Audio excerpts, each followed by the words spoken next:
school. They teach you this coming up. Even in school, people tap each other, oh, he's a virgin, she's a virgin.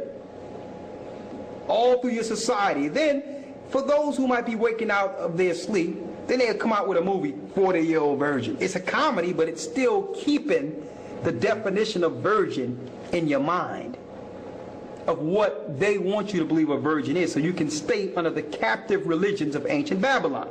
But we're going to prove, beyond any shadow of a doubt, that Christ was born with not just a mother, but with a father.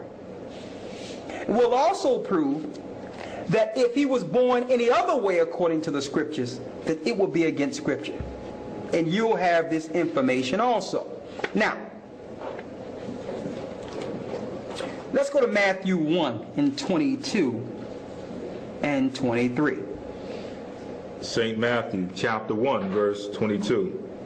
Now all this was done that it might be fulfilled which was spoken of the Most High by the prophet, saying, Go ahead. Behold, a virgin shall be with child, and shall bring forth a son, and they shall call his name Emmanuel, which being interpreted is the Most High with us. Which is to be interpreted what? The Most High with us. Exactly. So he's showing that when Christ was born, it fulfilled that particular scripture in Isaiah, the 7th chapter. This was the fulfillment of that scripture when the wise men seen his star in the heavens. That was a sign to them. There was no way for them to know that this child was born unless they seen that sign in the heavens. Okay?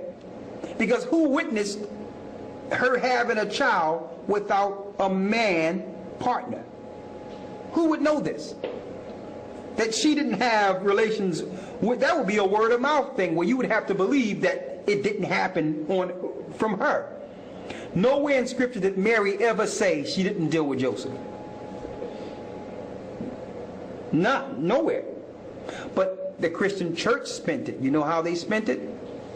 They put Matthew's account before Luke's account.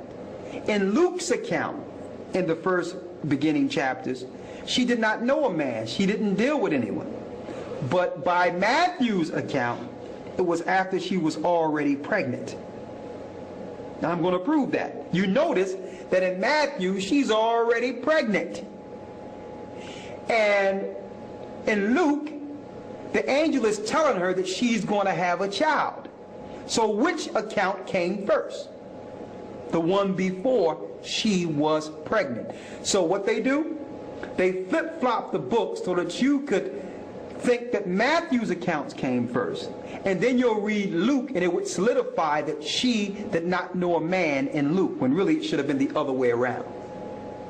She was already pregnant in Matthew, the first chapter.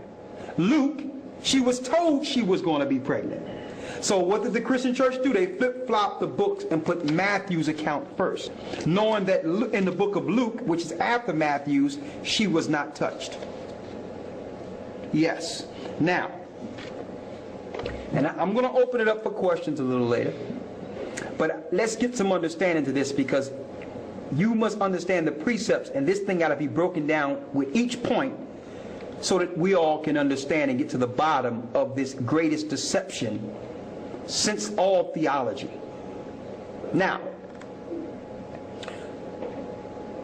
let's go into order with what we have here. Okay, this is fine. Okay. Now, let's go to Matthew 1 and 18. St. Matthew chapter 1 verse 18. Now the birth of Yeshua Christ was on this wise. This is the wisdom of how Christ was born. Hold up. Let's stop. We're putting the cart before the horse here. All right? Since we're in Matthew 1 and 18, let's go further up to Matthew 1 and 1. Go to Matthew 1 and 1. St. Matthew chapter 1 verse 1. Read. The book of the generation of Yeshua Christ. The book of the generations of Christ. the son of David, The son of David, the son of Abraham. the son of Abraham, is showing you the lineage here. Read. Abraham begot Isaac, and Isaac begot Jacob, and Jacob begot Judah and his brethren. And Judah begot Perez and Zerah of Tamar. And Perez begot Ezram, and Ezram begot Aram. And Aram begot Amminadab, and Amminadab begot Naason. Go down to the 6th verse. Verse 6. And Jesse begot David the king. These are all men that show you the seed comes through the father, the nation comes through the father. And Jesse begot David the king. Go ahead. And David the king begot Solomon of her, Go ahead. that had been the wife of Uriah. Now, as you can see, Christ's lineage came through Solomon. Jesse had 2 sons, Solomon and Nathan. But Christ came through Solomon. Hope you all can see this. Now, go down to the 16th verse instead of reading all those names. Let's go through all those men. But then let's come down to the 16th verse and read that. Verse 16. And Jacob begot Joseph, Hold up now.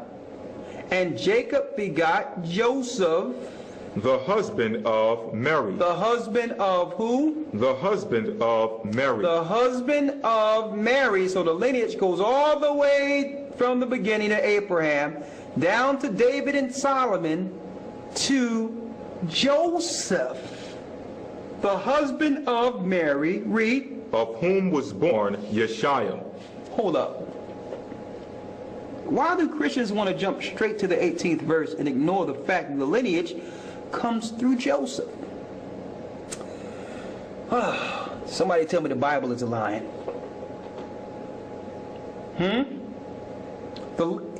That means, let's make this clear. If Christ is not through this lineage, then he's not an Israelite. Maybe that's what they're trying to do. Because you want me to jump straight to the 18th verse in the birth, but let's go through the family lineage and see how Christ came on the earth. Interesting, ain't it?